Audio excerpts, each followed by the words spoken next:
todos corregidos aún, así que todavía no vamos a discutir las notas. De todas formas, seguramente van a recibir la confirmación de las notas a través del Classroom. Lo hace en forma privada cuando hagamos las calificaciones y después les voy a ir mandando por correo las correcciones de cada uno de los exámenes, si es que hay observaciones o si hay algo. Con la práctica va a ser algo más o menos parecido. Bueno, lo último que habíamos dado antes del examen y antes de la clase de repaso había sido el tema de magnetismo, lo habíamos iniciado. Y sobre magnetismo habíamos hablado sobre los materiales magnéticos, su composición. Habíamos dicho además que en el caso de los materiales magnéticos, o mejor dicho, en el caso del magnetismo en general, el dipolo magnético que se presenta tiene las dos polaridades, norte y sur, contrario a lo que pasaba en el caso del estudio de campo eléctrico, donde podíamos tener cargas sueltas. En el caso de magnetismo, las cargas no van a ser independientes, no pueden estar sueltas, sino que siempre tienen que estar de a pares complementarios, o sea, un norte y un sur siempre se van a encontrar de esa forma. Dijimos entonces también de que los materiales magnéticos tenían, para el caso de los materiales que son ferromagnéticos, o sea, los materiales que se ven afectados por el magnetismo, tenían particularmente una condición que los hacía reorientar sus dipolos magnéticos, o lo que nosotros en la teoría de magnetismo, para los materiales eso se le conoce como imanes elementales o dipolos magnéticos del material. Esos imanes elementales o dipolos del material se iban a orientar con el campo externo. Entonces acá nosotros teníamos dos fenómenos que se podían dar. Después esta idea que vamos a expresar ahora la vamos a reforzar más adelante, pero la explico muy sintéticamente ahora. Una vez que yo tengo una pieza de material ferromagnético, y a esa pieza de material ferromagnético con sus diferentes norte y sur de los dipolos que componen a ese material, orientados de forma totalmente aleatoria, podríamos tener norte-sur, sur-norte, norte-sur, sur-norte, norte-sur, sur-norte, por ejemplo. Así, si yo hago la sumatoria vectorial de las líneas de campo, lo que voy a obtener es que probablemente tengamos algunas de estas líneas que se compensen, algunas otras no, y vamos a tener una pequeña magnetización interna en el material. Si a este material yo lo someto a un campo exterior, voy a orientar cada uno de los imanes elementales que tenemos en la materia, las voy a dejar orientadas en función del campo externo, con lo cual ahí lo que tendríamos es que todos esos pequeños imancitos se orientan y los dipolos ahora van a estar en acuerdo a la orientación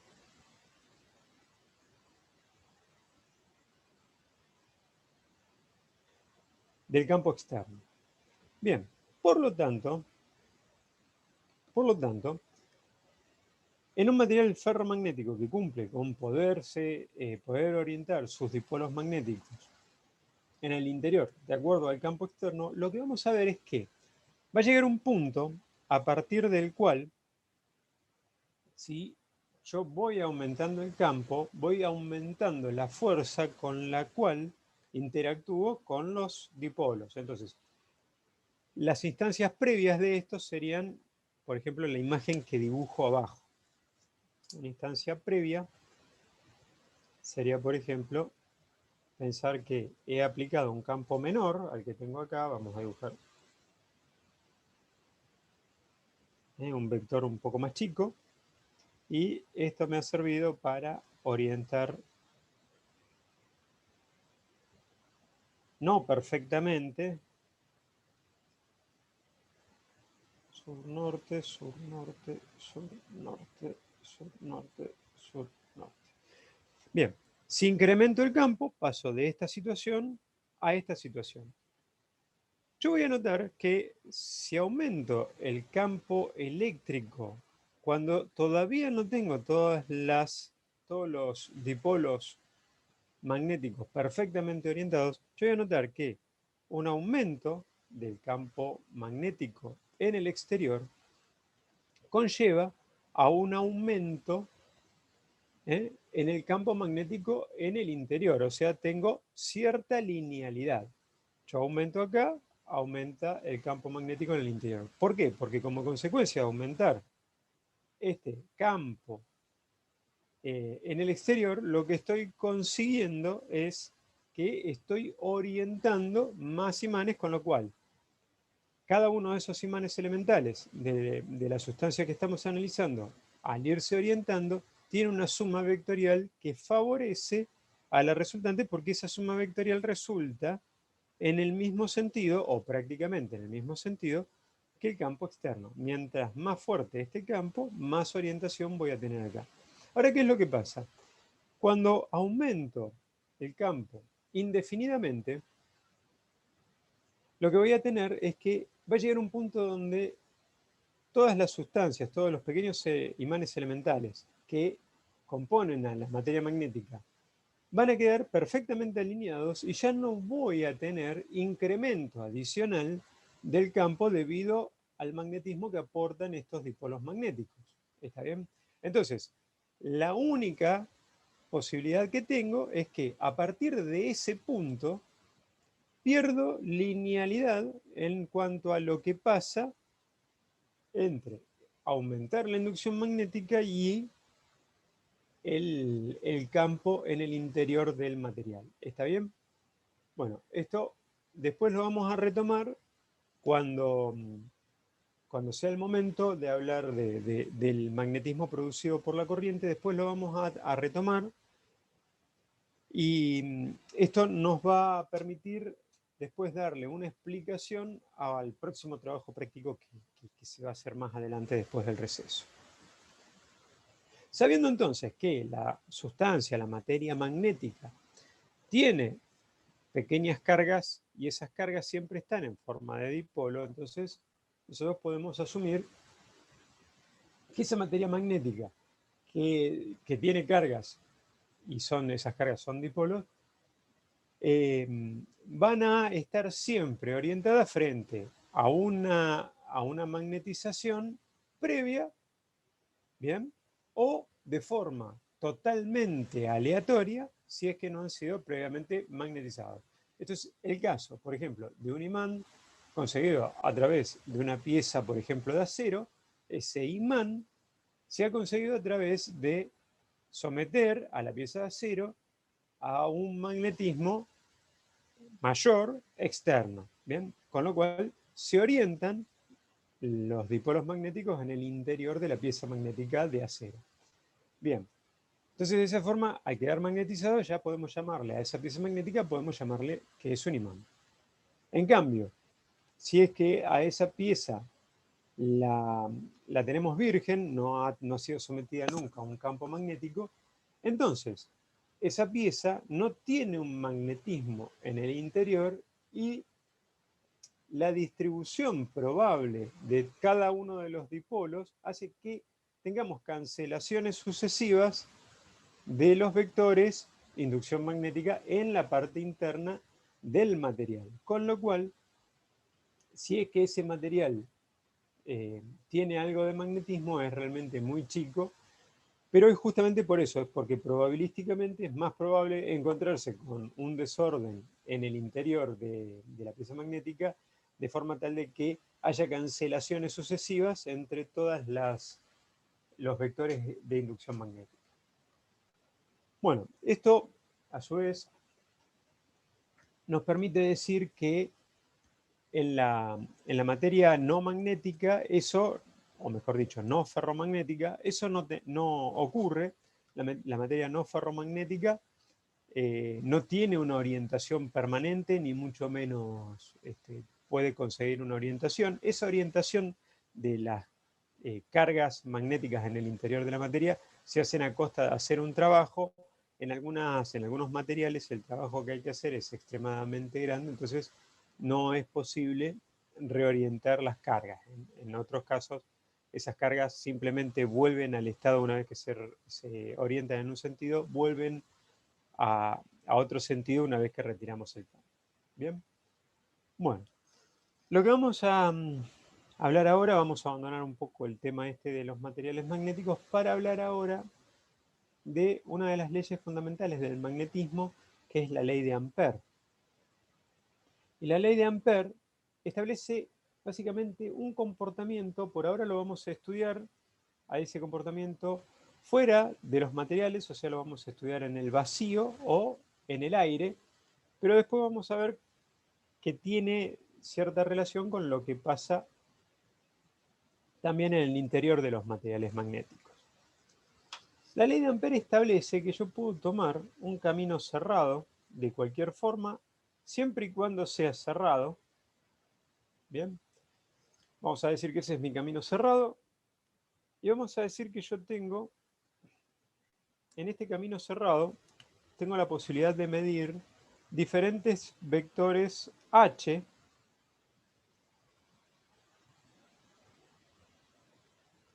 Ahora vamos a definir qué es el vector h. Bien. El vector h en este camino cerrado va a estar siempre tangencial al camino. ¿Bien?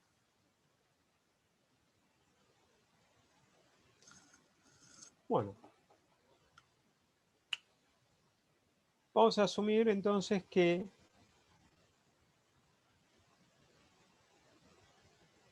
cruzando a través de este camino cerrado, de este hilo amorfo, hay un conductor con corriente.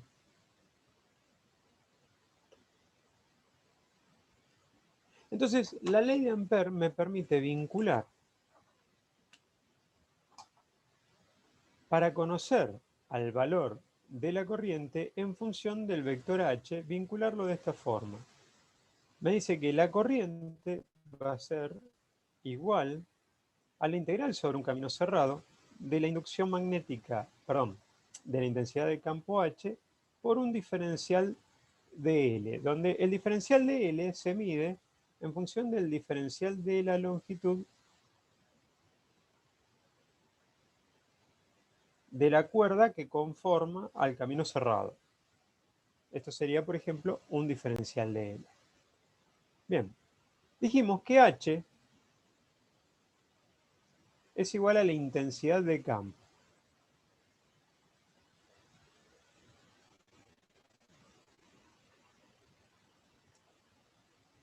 De campo magnético, ¿no?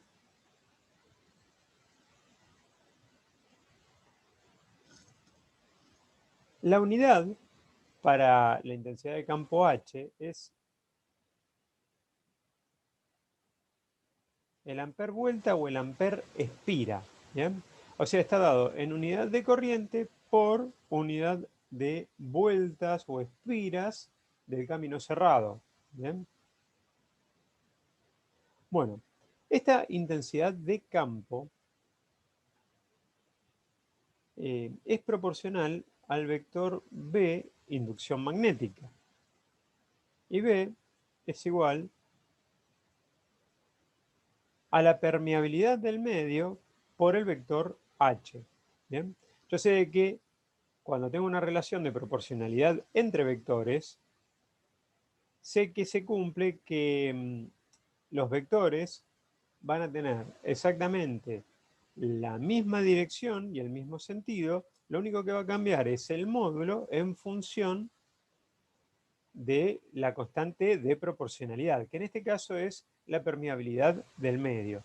Nosotros vamos a definir μ0 como la permeabilidad magnética del vacío o el aire, y después μr, tal cual como hacíamos con el epsilon 0 y el epsilon r, μr va a ser la permeabilidad relativa para un material.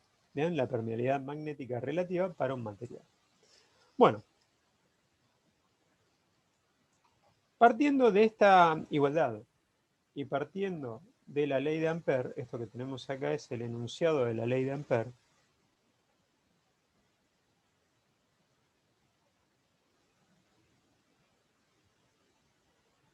Podemos entonces definir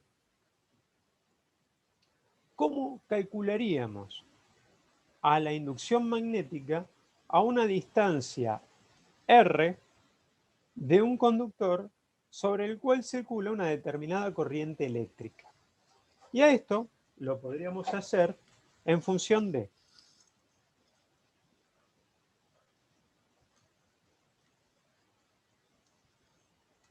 si es que Profe, una tengo, pregunta. sí, Cuando pusiste la ley de Ampere, ¿por qué la I pusiste una I minúscula y antes en el dibujo pusiste una I mayúscula, digamos? perfecto. Mira, conforme a lo que eh, venimos diciendo, nosotros vamos a tomar con la I minúscula o mejor dicho, la variable expresada en minúscula, cualquier variable que pueda tener cambios, ¿bien?, en el tiempo. La otra I la expresé con mayúscula únicamente porque supuse, por ahora vamos a suponer, una corriente continua afectando al medio a través de un campo magnético, nada más. Bien, en ese caso, en esa relación con el dibujo anterior, es lo mismo, esa I mayúscula o esa I minúscula es lo, es lo mismo, perdón. Bien, Ah, bueno. pero nosotros expresaríamos con la variable en minúscula cuando esa variable puede cambiar en el tiempo o va a cambiar en el tiempo. En el caso de la ley de Ampère, lo habitual es expresarla con una I minúscula, justamente para determinar de que esa corriente puede ser una corriente variable en el tiempo. ¿Está bien? Pero nada más que por eso, es una formalidad en la expresión de la ley de Ampère. Ah, bueno. Listo, profe, gracias. No, por favor. Bueno, entonces, ahora, si yo quiero saber cuál es la inducción magnética a una determinada distancia de un conductor que es atravesado por una determinada corriente, entonces lo que yo puedo establecer es que, vamos a tratar de hacer una perspectiva del conductor. Este es mi conductor, vamos a decir que la corriente viene desde atrás de la pizarra y tiene este sentido.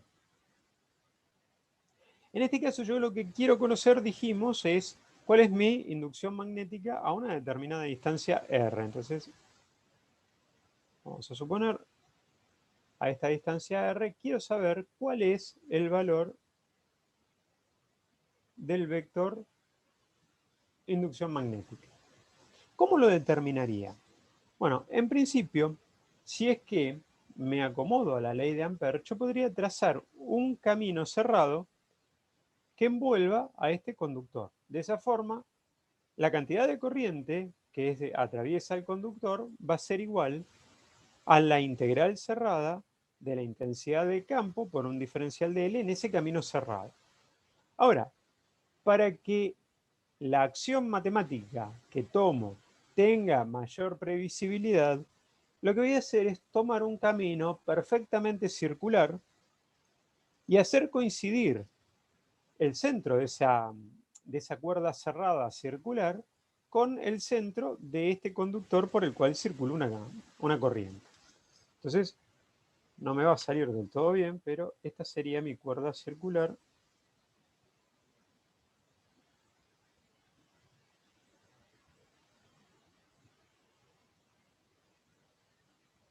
que envuelve al conductor. Lo que hacemos es que el radio de esa cuerda circular tenga la medida de la distancia a la cual quiero conocer la inducción magnética. De esta forma, la expresión de la ley de Ampère quedaría, en este caso, para no tener confusiones, lo escribimos en mayúsculas, asumimos que esta es una corriente de corriente continua, entonces esta expresión quedaría, la corriente va a ser igual a la integral cerrada sobre un camino cerrado de la inducción, perdón, la intensidad de campo H por un diferencial de longitud L, siendo el diferencial de longitud L un tramito de la cuerda que hemos tomado para definir el camino cerrado. Bien, ahora bien, la intensidad de campo H va a ser tangencial a esta cuerda. Bien, no sabemos el sentido que va a tomar, pero va a ser tangencial a esa cuerda, con lo cual yo podría definir que esa intensidad de campo, y a su vez va a depender únicamente de R, no va a depender de L, o sea, va a variar con la distancia al centro del conductor que produce a esa intensidad de campo, pero no va a cambiar con el valor de la longitud de esta cuerda, ¿bien? No por lo menos directamente. Entonces, lo que vamos a hacer es decir, bueno, H, la intensidad de campo, es independiente del diferencial de L, por tanto puede salir fuera de la integral, definiendo entonces a la corriente como el vector H por la integral del camino cerrado del diferencial de L. Y esto va a ser, para el caso de un círculo, en coincidencia a su vez ese camino circular en coincidencia con el centro del conductor, entonces esto me va a dar H por 2 veces pi por el radio, y 2 veces pi por el radio es la longitud justamente de esta circunferencia, que sería el valor de la integral del diferencial de la longitud de la circunferencia. ¿Bien? Con lo cual, si es que ahora quiero encontrar el valor de h, podría decir que el valor modular de h va a ser igual al valor de la corriente sobre 2 veces pi por el valor de R, donde R no es otra cosa que el radio de esa circunferencia. Por tanto, a este valor R ya lo podría llamar con R mayúscula, ¿bien? Bueno, ahora, lo que habíamos propuesto, o lo que nos habíamos propuesto encontrar, era el valor de la inducción magnética, B. Entonces, el módulo de esa inducción magnética no va a ser otra cosa que el módulo de la intensidad de campo multiplicada por la permeabilidad magnética del medio. Si en este caso es aire, pues es un espacio vacío, entonces pondríamos el valor de la permeabilidad magnética para el aire o el vacío, que es mu sub 0. Y esto multiplicado por el módulo de H sería la permeabilidad magnética por la corriente dividido 2 veces pi por R. Y así podríamos obtener la inducción magnética, el módulo de la inducción magnética, en cualquier punto en la periferia de esta circunferencia. Bien, como un vector tiene 3 atributos, o 2 atributos si lo vemos en forma polar, es decir, sería el módulo, una dirección o recta de acción y un sentido. Entonces, el módulo lo hemos encontrado. La recta de acción está definida porque dijimos que era tangencial a la circunferencia, pero el sentido aún no lo definimos. ¿Y cómo definiríamos ese sentido en este caso? Para hacerlo, vamos a emplear el método práctico, que es el método del tirabuzón con la mano derecha. Entonces, el método consiste en identificar el sentido de la corriente y ese sentido va a ser coincidente con el dedo pulgar. ¿Bien? Sí, el sentido de la corriente tiene que ser coincidente con el dedo pulgar.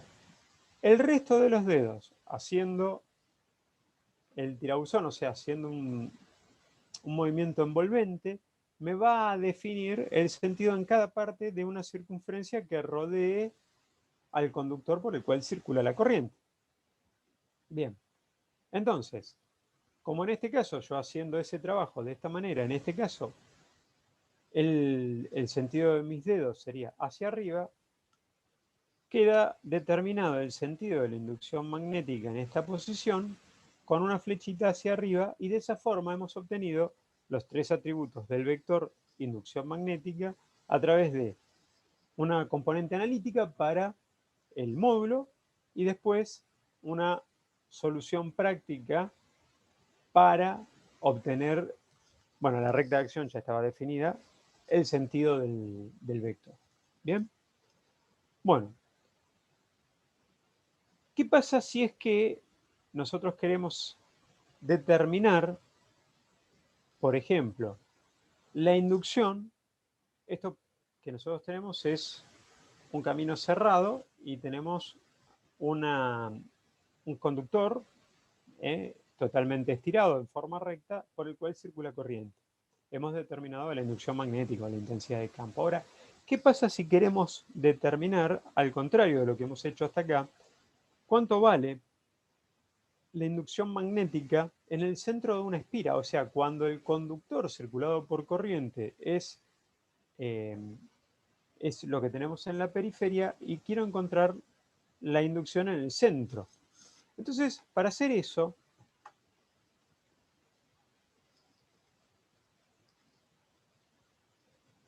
para dar una solución de esa naturaleza, lo que tenemos que hacer es emplear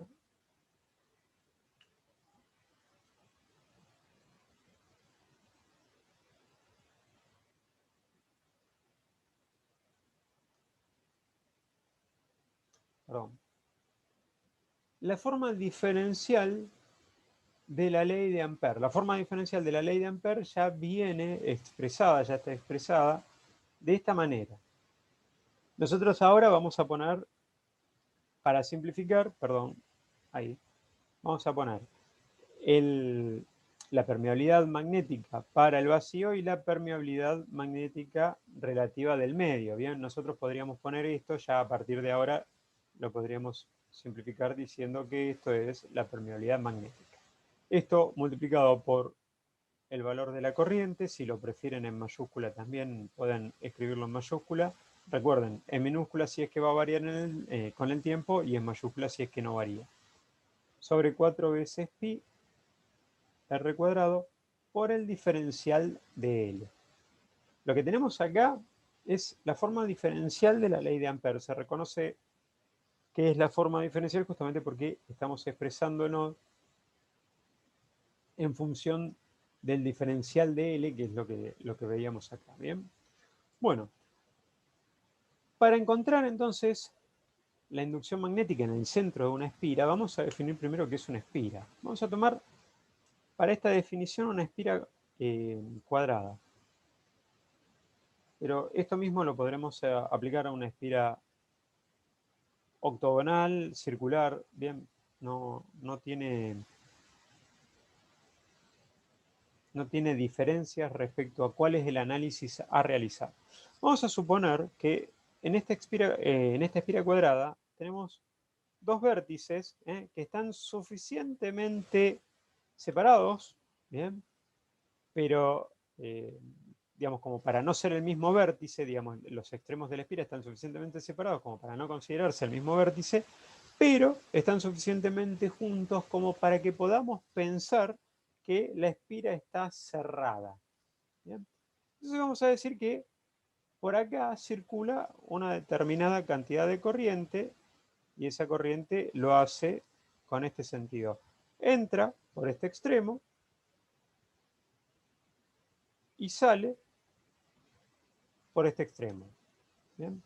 Esto nosotros después deberíamos, ya no a los fines teóricos, sino a los fines prácticos, esto en realidad tendría que tener, para que esta corriente circule, tendría que tener una fuente de alimentación, por ejemplo, con una pila y una resistencia. ¿Está bien? Esto es solamente a los fines prácticos de entender cómo hacemos circular la corriente por esta espira. Y esta es una espira de un material conductor, por ejemplo, un alambre de cobre, de oro, de plata. Bueno, lo que quiere decir que en la espira, esta corriente, si la trasladamos al circuito, va a seguir este sentido, entra por aquí y sale por aquí abajo. Mi pregunta es, ¿cuál es la inducción magnética en el centro de la espira? Vamos a tratar de determinar, justamente como la inducción es un vector, vamos a tratar de determinar módulo, sentido y dirección. Bien, los tres atributos que van a definir a este vector. Para ello, lo que vamos a definir es nuevamente, ¿a qué le vamos a llamar diferencial de L? Y yo voy a tomar una sección de esta espira y voy a decir, esto, para mí, es un diferencial de L. Bien, recuerden, en la ley de Ampère, esta que habíamos escrito acá, el diferencial de L lo tomábamos sobre el camino que envolvía a los conductores o al conductor circulado por corriente. Bien, ahora, en la forma diferencial para encontrar la inducción en el centro de una espira, este diferencial de L es un diferencial en el camino que sigue la corriente. ¿Bien? Es un diferencial de L del camino que sigue la corriente. Bueno, podemos definir entonces que la geometría de este cuadrado es que, por ejemplo, una mitad del cuadrado mide A. ¿Bien? En cualquiera de las partes.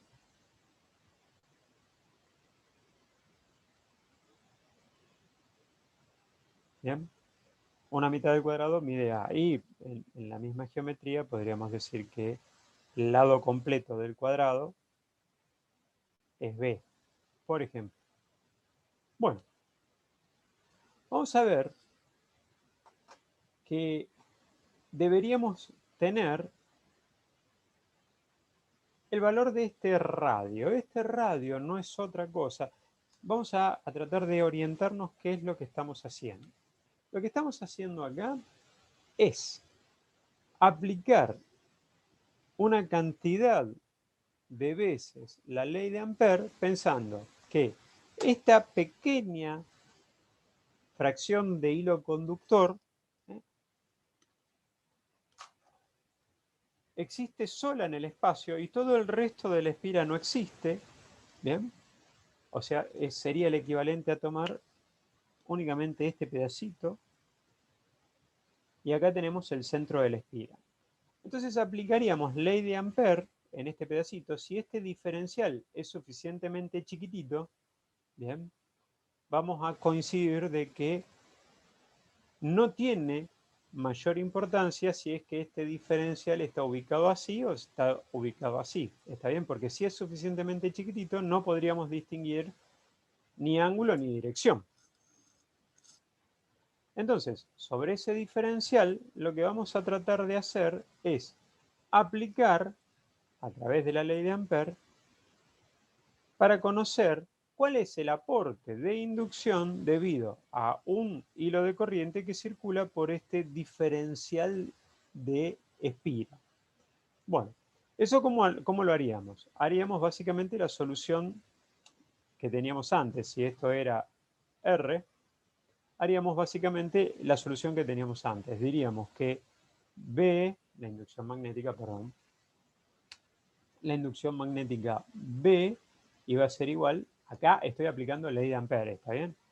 A la permeabilidad del medio por la corriente sobre 2 veces I por R. Entonces, este R que tenemos acá es este R que era la distancia entre este fragmento de espira y el centro de la espira.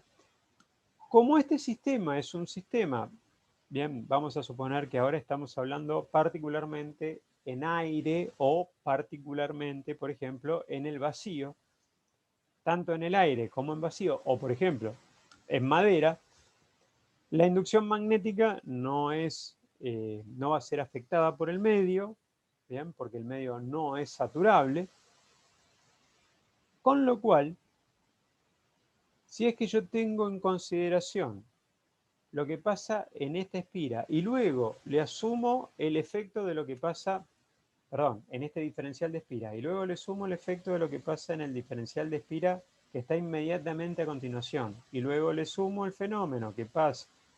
Bien, entonces lo que voy a tener es reiteradas aplicaciones del principio de superposición. Le voy sumando, bien, cada uno de los efectos aislados y después, cuando he tenido en cuenta todos los efectos aislados, los sumo y eso me da el efecto del conjunto. ¿Bien? Eso sería el principio de superposición. Entonces, básicamente lo que vamos a hacer ahora es aplicar ese principio de superposición. R, entonces, para nosotros va a ser la distancia que existe entre el diferencial L que hemos marcado en un punto arbitrario y el centro de la espira, que es el lugar donde queremos encontrar la inducción magnética. Bien, esto va a ser R. Resulta ser que yo puedo obtener, si es que trazo, bien, entre cada uno de los extremos del diferencial de L que marqué, trazo un par de líneas que se conecten con el centro, entonces podré definir que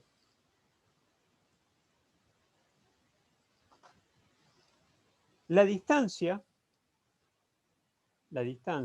acá a su vez podría decir que la amplitud angular entre una línea y la otra es θ, ¿bien? Entonces puedo decir que este diferencial de L se conecta con este ángulo θ de la siguiente forma. El diferencial de L sería igual, ¿bien? Yo tengo esto, ese diferencial de L sería igual a R por el seno de θ. O sea, lo que estoy diciendo es, bueno, yo trazo, por ejemplo, esto que tengo acá, este es mi diferencial de L, este es el ángulo θ, ¿bien? Y este es R. Entonces, R por el seno de θ sería el diferencial de L, ¿verdad? Es esto que tengo acá. Pero por el otro lado,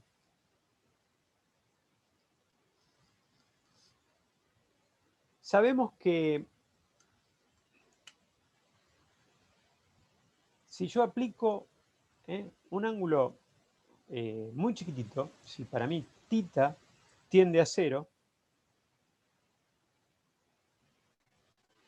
entonces perdón, vamos a hacer así, vamos a expresarlo así, un diferencial de θ. Si el diferencial de θ tiende a 0, entonces el seno de θ, ¿bien? Que es un ángulo muy chiquitito, podría ser considerado como el valor del diferencial de θ. O sea, el seno de un ángulo muy chiquitito es parecido a ese ángulo. No hace falta aplicarle seno. Si yo hago el seno de 0,01, por ejemplo, va a ser más o menos 0,01. ¿Está? Eso es lo que estamos diciendo. Entonces, si es que mi θ tiende hacia el diferencial de θ, que tiende a 0, entonces el ángulo θ está tendiendo a 0 y por ende el seno de θ es el diferencial de θ. Bien, entonces tomando esta igualdad, yo la puedo reemplazar arriba y puedo decir que entonces el diferencial de longitud va a ser igual a R por el diferencial de la amplitud angular entre los extremos del diferencial de L. Bien. Si es que esto mismo lo reemplazo aquí, puedo reescribir la ecuación diferencial de inducción magnética igual a la permeabilidad del medio por el valor de la corriente dividido 4 veces pi por r cuadrado multiplicado por r por el diferencial de θ. Bien, r se puede simplificar con el cuadrado de la r del denominador y me quedaría diferencial de B es igual a la permeabilidad por la corriente sobre 4 veces pi por el radio r, todo esto multiplicado por el diferencial del ángulo θ. Pero a su vez, r lo podríamos escribir como a, donde a es el vector horizontal, dividido el coseno de θ. Lo que quiere decir entonces, si ustedes se dan cuenta, digamos, este triángulo, vamos a volver a dibujarlo. Vamos a decir que amplifico todo un poco y digo que este es mi diferencial de L. ¿Bien? Entonces este es R y esto que tengo acá valía A y esta es la excursión angular θ. Entonces, si yo quiero conocer el valor de R, puedo decir que va a ser A dividido el coseno de θ. ¿Por qué? Porque R por coseno de θ es igual a A. ¿Bien? Bueno, si reemplazo esto en la expresión que tenemos ahí arriba,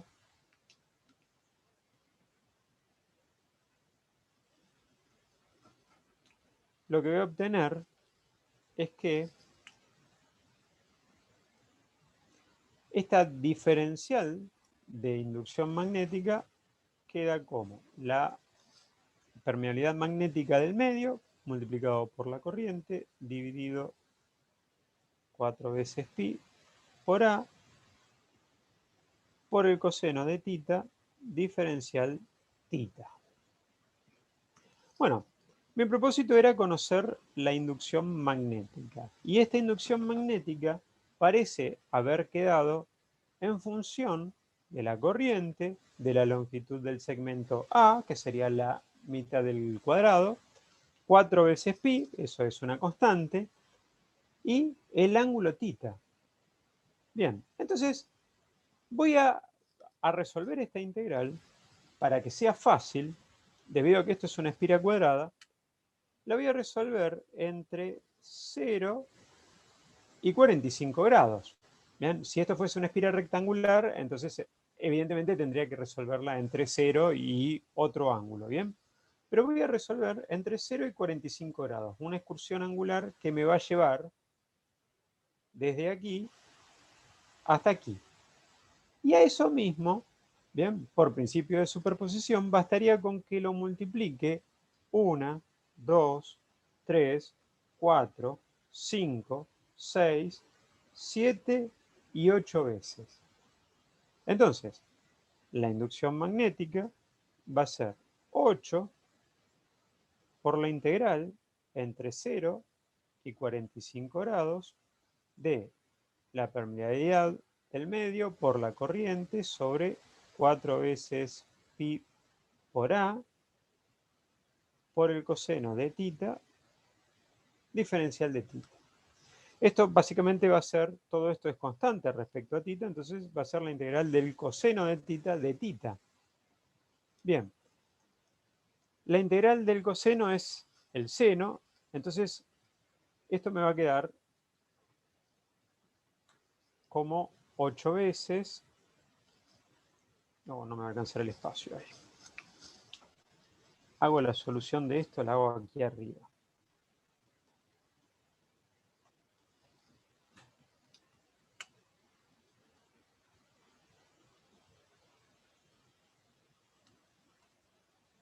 Bueno, esto me va a quedar, esta integral me va a quedar como 8 veces,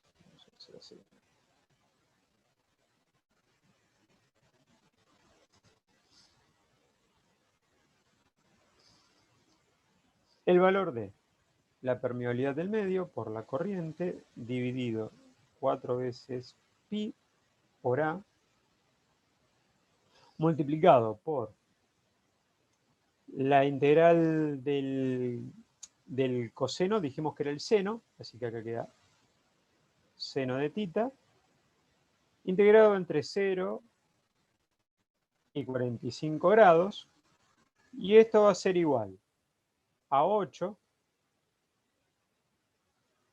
por la permeabilidad del medio, por la corriente, sobre 4 veces pi por A, multiplicado, si es que ahora resuelvo, el seno de θ entre 0 y 45 sería el seno de 45 menos el seno de 0. El seno de 0 es 0 y el seno de 45 es raíz de 2 dividido 2. Así que esto me quedaría por raíz de 2 dividido 2. Bien, y ahora llegó el momento de hacer la simplificación. Hago 2 con 8, que me queda 4, y 4 con 4, que me queda 1. Entonces esto quedaría la permeabilidad del medio por el valor de la corriente sobre pi por A por la raíz de 2. Este va a ser el valor modular del vector inducción magnética en el centro de esta espira cuadrada. Ahora, si la corriente toma el sentido que hemos marcado, entonces, aplicando nuevamente la regla del tirabuzón de la mano derecha, podríamos decir que el sentido de la inducción magnética en el centro es hacia arriba, es decir, si tomamos y lo envolvemos, si tomamos, por ejemplo, esta varilla circulada por corriente desde abajo hacia arriba, con el sentido del pulgar y lo envolvemos hacia arriba, decimos que aquí la inducción iría hacia arriba. Lo mismo podemos hacer de este lado y determinamos que la inducción va hacia arriba, lo mismo de este lado y lo mismo de este lado. En todos los casos, la inducción que se suma por cada lado de este cuadrado es hacia arriba. Por tanto, directamente el sentido de la inducción es hacia arriba en el centro de la espira y la recta de acción va a ser perpendicular al plano de la espira. Sería más o menos como está apoyado el fibrón. Perpendicular al plano de la espira y con su sentido saliendo del plano de la espira hacia arriba. De esa forma tenemos los tres atributos que definían al vector inducción magnética justo para el centro de esta espira. Si quisiéramos hacer lo mismo con cualquier otra espira, deberíamos operar exactamente de la misma forma. Lo único que va a cambiar, por ejemplo, si la espira fuese rectangular en vez de cuadrada, van a cambiar los ángulos de integración. Voy a tener probablemente dos lados en los que integre entre 0 y un determinado ángulo y dos lados sobre los que integre entre 0 y otro ángulo. Bien, si lo quisiera hacer en un círculo, vamos a hacerlo. Sobre el círculo es creo yo, la forma más simplificada. Si lo quisiéramos hacer en un círculo,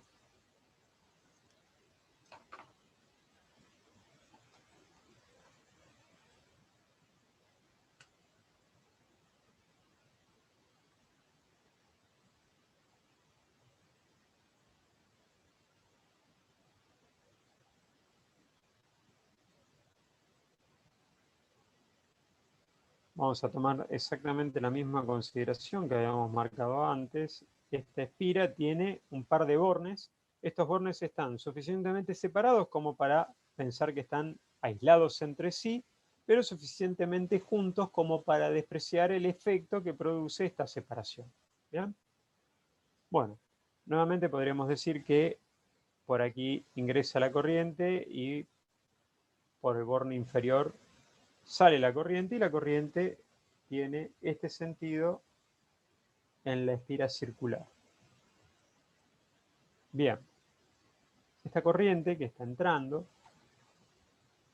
a esta espira circular va a producir una cantidad de inducción magnética B, como la que marcamos antes, acá en este caso, debido a que el sentido es parecido al que marcamos antes, acá la inducción magnética también va a ir hacia arriba. Si aplicamos en cualquier lugar, por ejemplo, la regla del tirabuzón, vemos que el giro de los dedos hace que hacia el centro de esta circunferencia los dedos apunten hacia arriba. Por tanto, el sentido de esa inducción magnética es hacia arriba.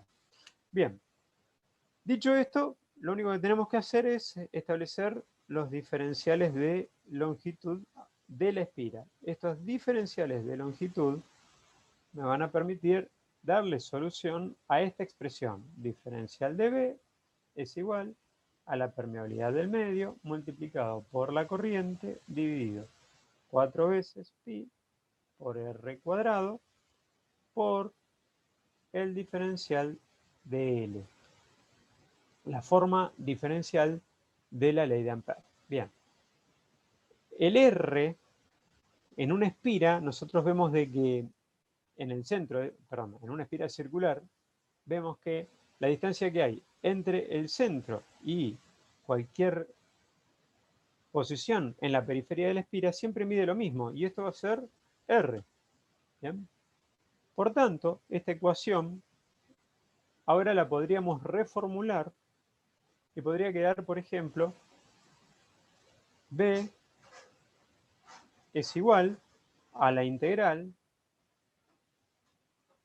de mu por i sobre 4 veces pi por r cuadrado por el diferencial de L.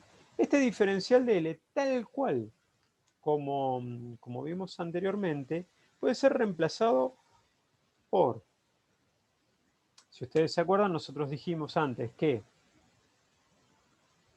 el diferencial de L iba a ser igual a R por el seno del ángulo θ. Nosotros envolvíamos a este diferencial de L en un envolvente y decíamos, bueno, uno de estos lados del envolvente es R y el otro lado es el que conforma la expresión que me hacía decir esto es el diferencial de L.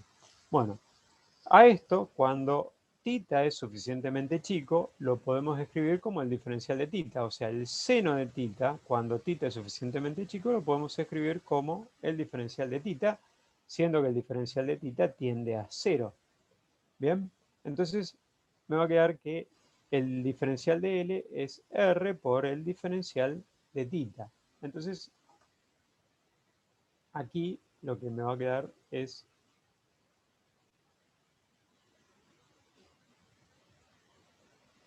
perdón,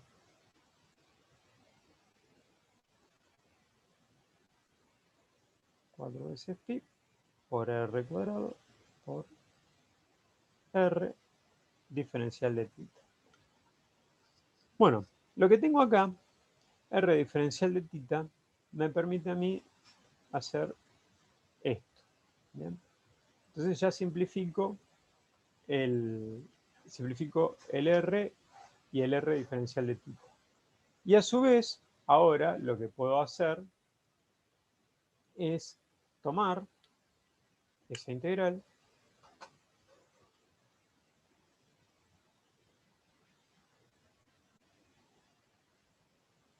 bueno, perdón. Estamos de acuerdo, por lo menos momentáneamente, que la permeabilidad del medio no depende de ninguna de las variables. Y el 4 veces pi tampoco depende de ninguna de las variables que están acá encerradas en el integrando. Bien, entonces podríamos decir que B es igual a la permeabilidad del medio sobre 4 veces pi por la integral. Y esta integral que tenemos acá me va a quedar corriente sobre R diferencial de θ. Uy, perdónenme un segundo.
Mil disculpas, no había apagado el celular. Me quedó... Perdón. Vamos a silenciar. Mil disculpas. Bueno, decíamos entonces que lo que tenemos ahora es la forma definida para la expresión de la inducción en función de la integral que tenemos aquí. Esta integral que tenemos acá, a su vez, podemos darle una vueltita de hoja adicional, porque si nosotros definimos a ese diferencial de θ, lo podemos hacer en función de una circunferencia o la vuelta completa de la circunferencia. Esto sería...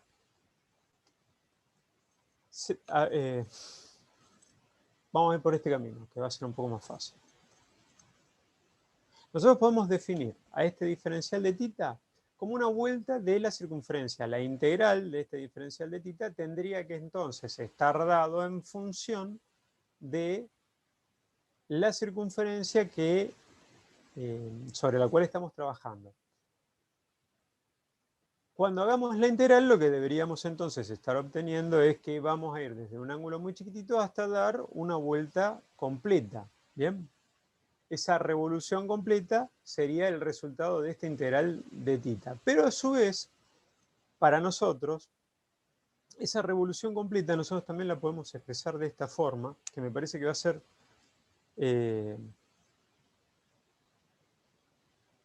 vamos a llegar más rápido.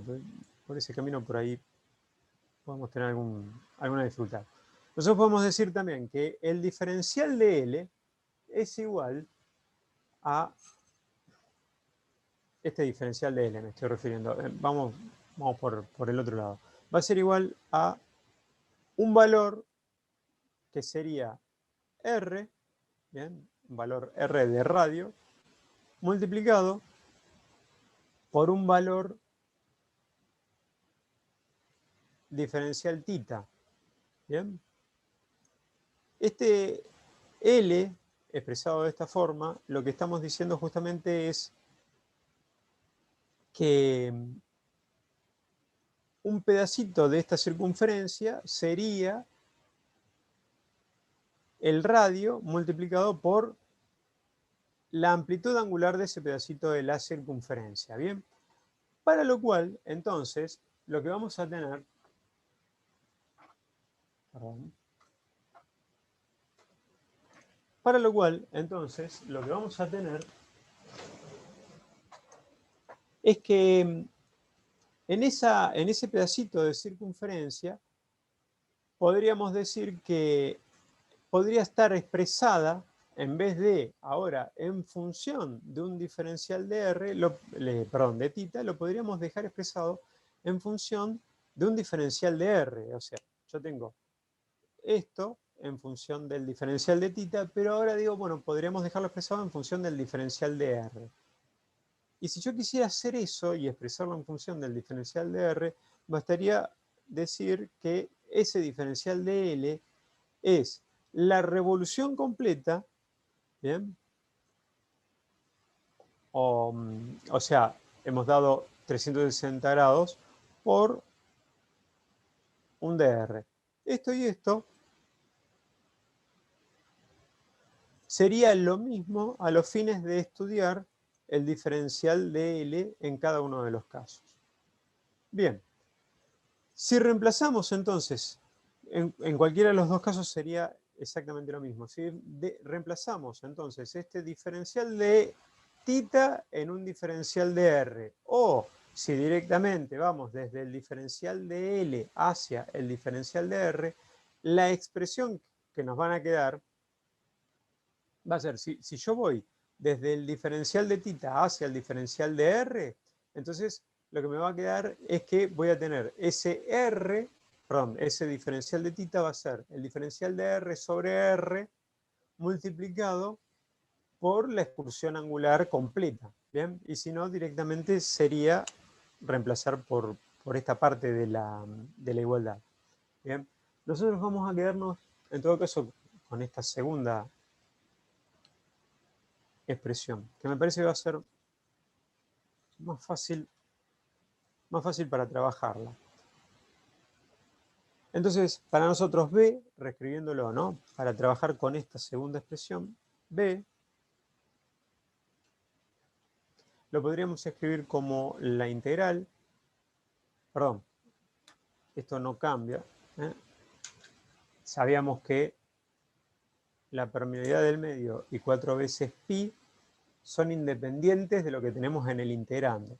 Y ahora sí, el integrando sí, lo vamos a reescribir y vamos a decir que esto es la corriente. Acá vamos a poner 2 veces pi.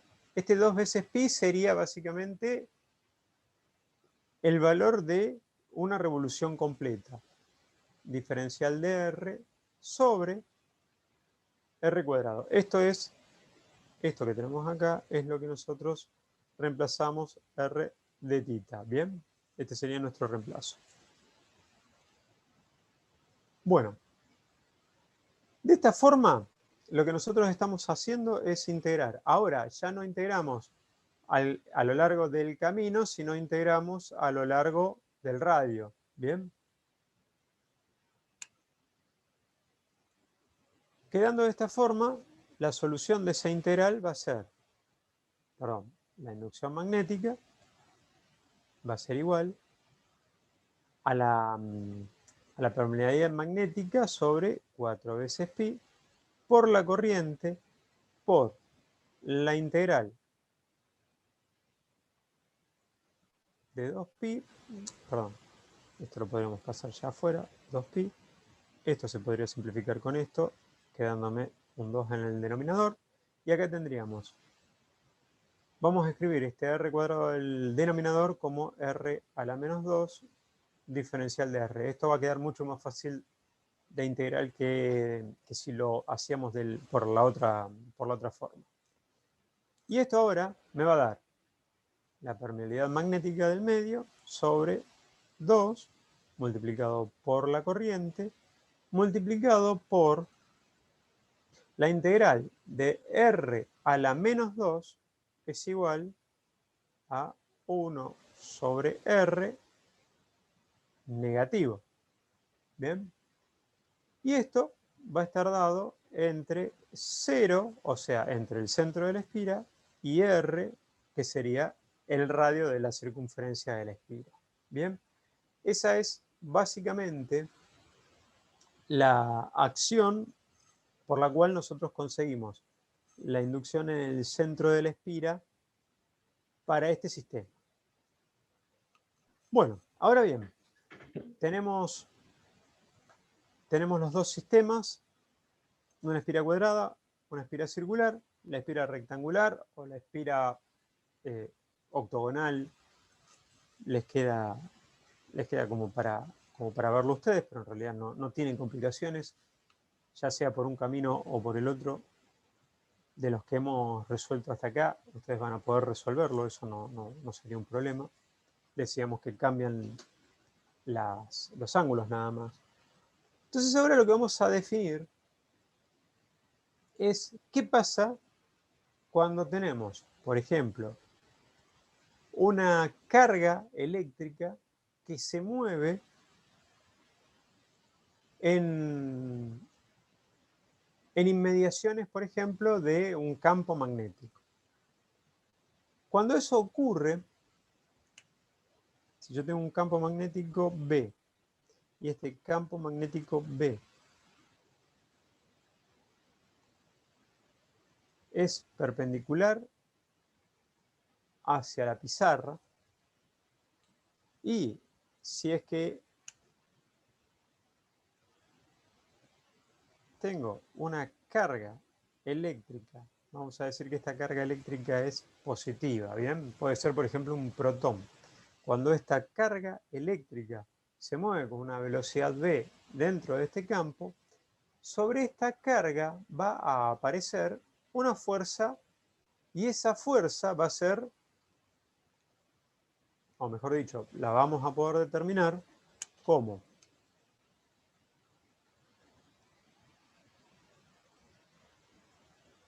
Q por la velocidad v vectorial inducción magnética. Ustedes saben que esto es un producto vectorial, por tanto, el resultado también va a ser un vector. Y lo que estamos haciendo es el producto vectorial entre la velocidad, la inducción magnética, que son dos vectores. En este caso, la solución del producto vectorial sería, ¿bien?, una vez que esta carga ha ingresado en el ámbito del campo magnético B, vamos a ponerle para que se identifique. Cuando ha ingresado en el ámbito de este campo magnético B, entonces lo que tenemos es que sobre la carga aparece una fuerza. Si lo hacemos por la regla de los 3 dedos para el producto vectorial, podríamos determinar que el primer vector sería la velocidad, el segundo vector el campo magnético, que es perpendicular a la pizarra hacia abajo. Entonces el pulgar me da el sentido de la fuerza. Entonces podremos determinar de que existe una fuerza F, que va a distorsionar la trayectoria de la carga. Por fuera del campo magnético, esta carga podría tener una trayectoria totalmente recta, pero una vez que entra en el ámbito de este campo magnético, esa trayectoria se va a ver modificada y esa trayectoria va a tener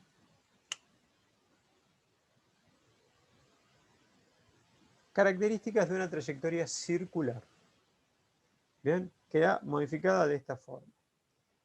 Esa característica de esa trayectoria circular tiene eventualmente una demostración. Nosotros podríamos demostrar que eso va a ser una deformación a una trayectoria circular, estableciendo o tratando de encontrar cuál es el radio de esa trayectoria. Bien, ¿cómo haríamos? Bueno, lo único que tenemos que hacer es igualar. Nosotros sabemos que, por un lado, la fuerza, bien, que es esta fuerza magnética sobre la carga, va a ser la carga por la inducción magnética, perdón, por la velocidad por la inducción magnética, vectorial inducción magnética. Pero a su vez, esa fuerza también va a ser el valor de la masa por la aceleración. Ahora, ¿qué aceleración? Bien, y va a ser la aceleración radial. Bueno, perfecto. ¿Cómo determino yo el valor de la aceleración radial? La aceleración radial, a ver si se acuerdan, era la velocidad tangencial elevada al cuadrado sobre el radio. Bien. Entonces, igualando ambas expresiones, podríamos decir que la carga por la velocidad, ahora vamos a hablar en valores modulares, ¿no? Entonces acá tendríamos el módulo de la velocidad por el módulo de la inducción magnética. Este es el módulo de la fuerza magnética sobre la carga, es igual al módulo m por la velocidad elevada al cuadrado. Esta velocidad que he definido como la velocidad tangencial no es otra cosa que la velocidad que traía, bien, sobre r. Entonces, esto se puede simplificar con esto, y si es que nos traemos esta r para este lado, me quedaría que el radio de esa trayectoria va a ser igual a la masa por la velocidad o la rapidez, porque estamos hablando en realidad del módulo, sobre la carga por la inducción magnética.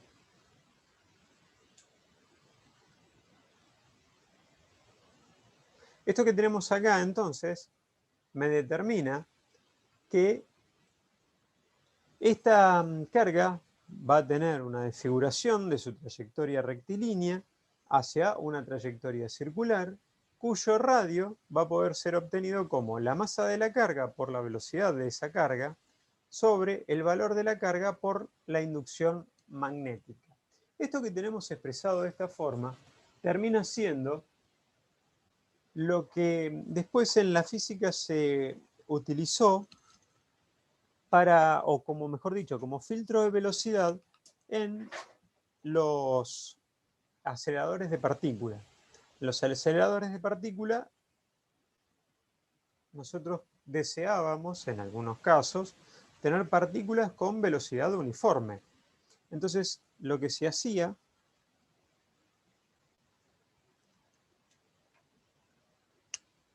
era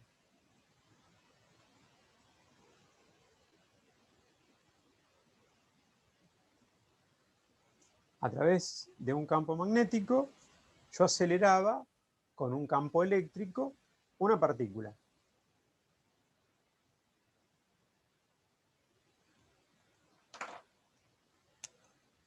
Bien, esa partícula venía con una determinada velocidad.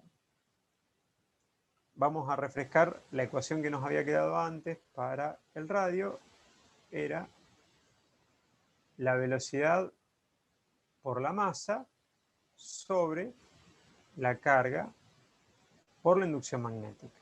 Lo que quería decir que la carga, por supuesto, yo siempre aceleraba, por ejemplo, protones. ¿Bien? Si es que la carga era positiva, siempre iba a acelerar protones. Por tanto, la carga siempre iba a ser la misma y la masa siempre iba a ser la misma. La inducción magnética yo la controlo, entonces siempre iba a tener la misma inducción magnética. Por tanto, si es que la velocidad era la apropiada, la deformación de la trayectoria circular iba a hacer que la partícula saliera, dibujé la trayectoria demasiado mal,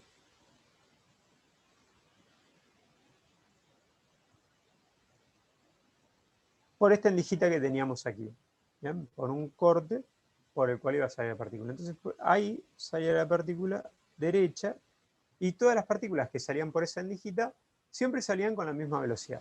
Si la velocidad con la cual entraba esta partícula era más alta que la deseada, fíjense que era lo que pasaba, si la velocidad es más alta, el radio es más grande. Bien, todos los otros valores se mantienen constantes. Entonces, si la velocidad es más alta, el radio es más grande, por tanto, esta partícula golpeaba, por ejemplo,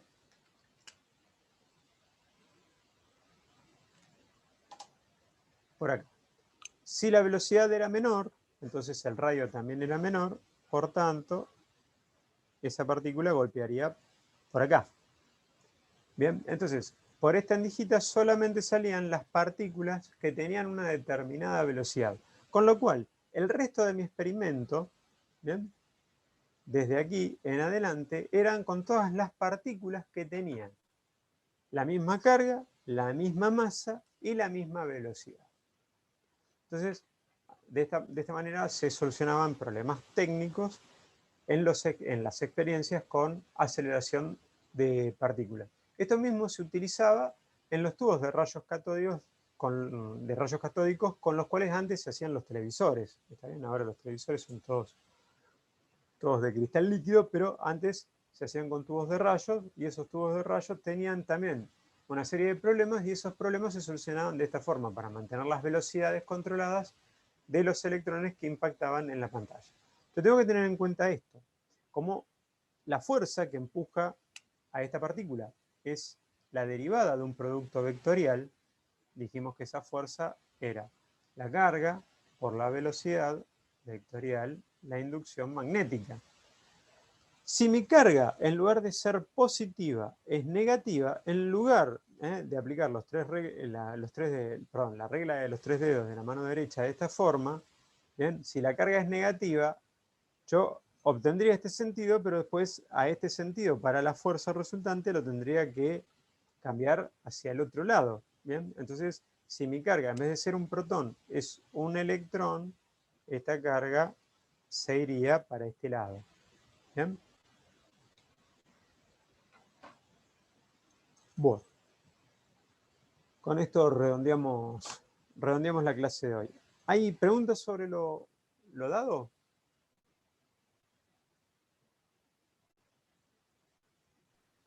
Sí, cuando pasábamos a la forma diferencial, Sí, Eh, previo teníamos I sobre 2πr y después pasaba a 4πr cuadrado.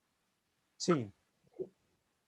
Eh, ¿por qué, por qué era eso? A ver si estoy un poco perdido ahí. Bueno, nosotros partíamos de la ley de Ampère. Esa ley de Ampère estaba escrita de esta forma. La corriente era H diferencial de L. Nosotros a esto, si es que lo que queremos es encontrar la inducción magnética, la podemos pasar o la podemos reescribir como B igual a mu por la corriente sobre 2 veces pi por R. ¿Bien? Si yo ahora lo que quiero hacer es encontrar esto en su forma diferencial, esto sería mi ley de esta sería la ley de Ampère en realidad es esta, ¿no? Este es el enunciado de la ley de Ampère. Esto es una derivación de la ley de Ampère. Bueno, si yo ahora lo que quiero es encontrar en su forma diferencial a la inducción magnética B, entonces el diferencial de esta inducción magnética va a tener que ser la permeabilidad magnética, eso no cabe duda, la corriente, y acá lo que va a pasar es que nosotros a esto lo vamos a poner en función de un diferencial de algo, ¿bien? Nosotros dijimos, bueno, esto va a ser un diferencial de L. Bien, pero ese diferencial de L es, digamos, cuando nosotros hacemos justamente la elección del diferencial, debemos tomar las piezas para que encajen respecto a la nueva variable que vamos a tomar como diferencial de la ecuación. ¿Bien? Entonces, lo que nosotros acá teníamos como 2 veces pi r, al introducir este diferencial, yo introduzco, porque este diferencial de hecho va a quedarme en función de el valor de R, ¿bien? O debería quedar en función del valor de R. Entonces, lo que estoy diciendo, lo que estoy introduciendo es un diferencial a la ecuación y lo que debería hacer es hacer sobre 2R, y este 2R tiene una explicación, ¿bien? Para poder acomodar a la ecuación. Entonces, ahora vamos a la explicación de este 2R. Entonces, de acá me quedaría la permeabilidad, la corriente, 2 por 2, 4, pi r cuadrado. ¿Está bien? Bueno, ¿qué es lo que pasa? Nosotros acá lo que vamos a hacer para poder hacer la diferenciación es tomar una variable de diferenciación. ¿Bien? Al diferenciar de este lado no me queda duda, yo tomo la inducción magnética. Del otro lado tengo que tomar una variable de diferenciación. ¿Cuál es mi variable de diferenciación? El radio. ¿Bien? Entonces, es la variable que tenemos acá. Entonces, yo podría decir, bueno, si es que voy a diferenciar en función del radio, ¿qué es lo que debería hacer? Bueno, fíjate, yo tendría que encontrar un valor tal que en su integral después me quedaran las cosas como estaban antes. ¿Bien? Entonces, yo sé que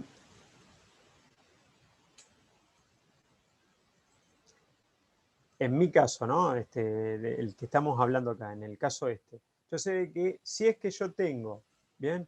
Una variable a integrar o a derivar, después tendría que volver a la variable, este sería el espacio que ahora vamos a completar, después tendría que volver a la variable con la cual había arrancado. Entonces yo digo, bueno, perfecto. Si es que esta variable tiene que permitirme después ir para atrás, esta variable para mí tendría que ser el r cuadrado. ¿Para qué? Para que su diferencial, bien, sea entonces, o su, mejor dicho, perdón, su derivada respecto a r sea entonces la componente del diferencial que yo estoy necesitando. Bien, esta sería mi derivada. Ahora bien, perdón, Perdón. Así. No, estaba bien. Perdón. Así. Ahora bien, esto es lo que nosotros estamos tomando como la variable de integración, de derivación, perdón. Entonces ahora, si es que lo que necesito es llevar todo esto hacia un diferencial de L, entonces para mí yo tendría que llevarme esto,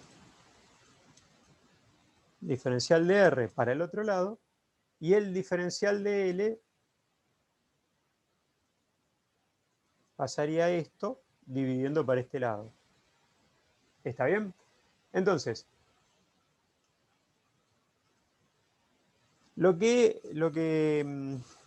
estoy haciendo es llevar de la variable R hacia la variable L. Y para llevar de la variable R hacia la variable L, tendría que dividir por el 2R. ¿Bien? De esa forma, puedo poner la variable L acá, dividiendo por el 2R, para no tener la variable de derivación natural, que sería R. ¿Está bien? Entonces cambio por L y dejo dividido por el 2R. Esta sería un poco la idea. Entonces, este R que tengo acá como variable natural, como diferenciador natural para la derivada, me permite acomodar esta ecuación en función de esa variable. Y para hacerlo tengo que dividir por este 2R. En la forma diferencial,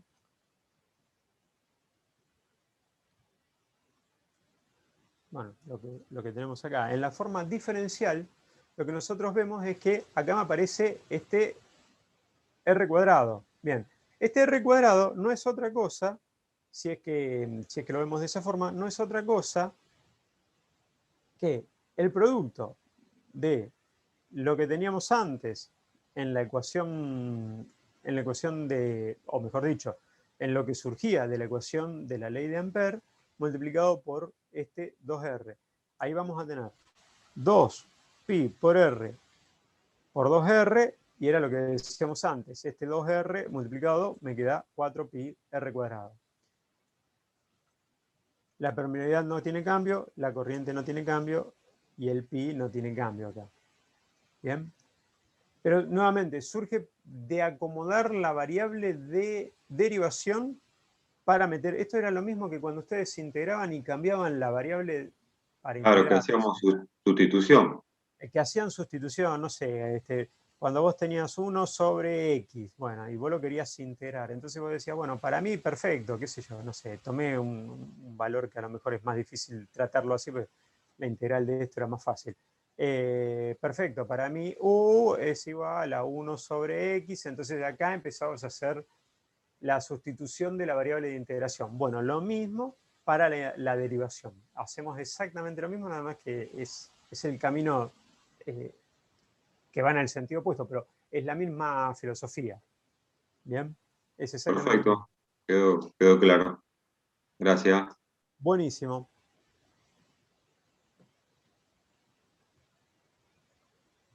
Bueno, si no hay preguntas, creo que esta es la última clase antes del receso, ¿verdad? ¿Alguien podría confirmarme eso?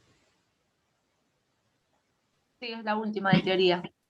Bueno, cuando volvamos del receso, yo semana previa les voy a estar enviando los enunciados de otros 2 trabajos prácticos para que terminemos con la parte de electrostática, campo eléctrico, bien, los 2 trabajos prácticos que nos quedaron de campo eléctrico. Bien, eso al regresar del receso.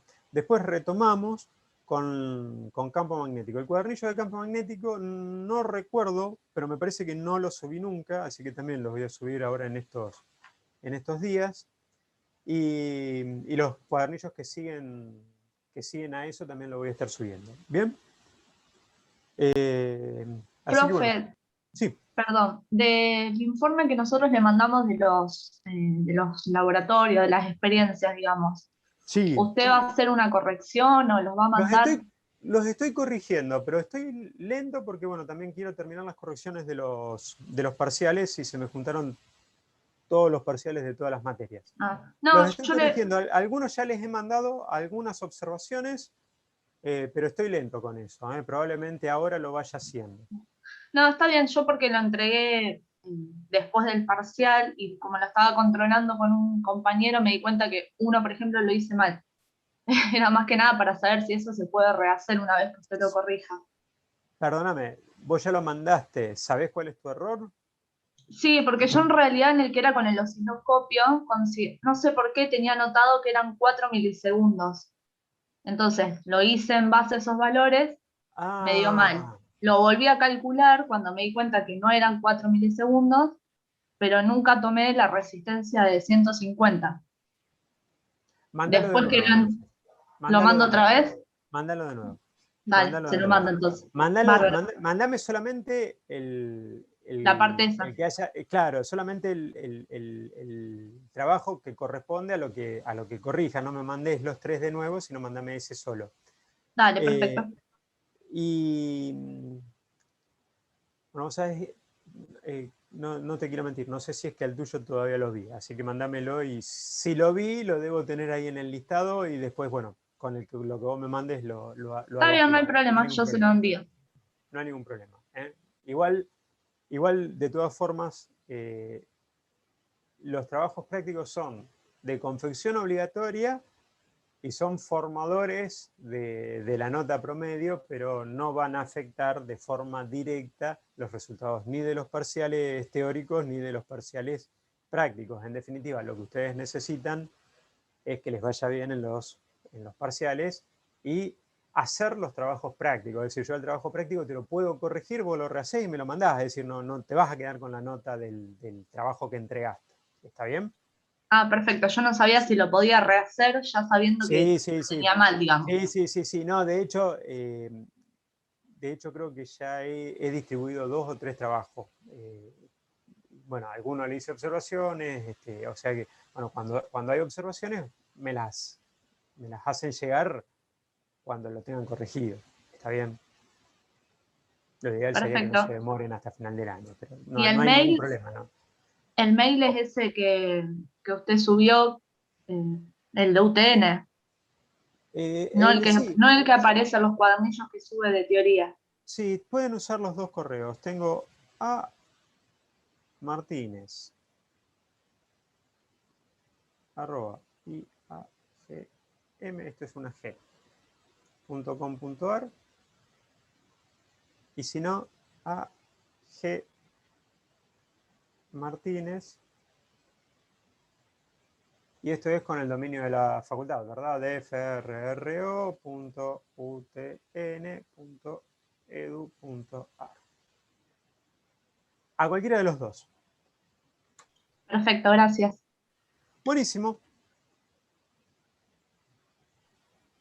Yo creo que he recibido casi todos, pero bueno, si a alguno le falta mandarlo, por favor, vaya mandándolo. Nuevamente, es necesario entregarlos. ¿Está bien? Es preferible entregarlo mal y que se les haga las observaciones a no entregarlo nunca. ¿Bien? Nada más que eso.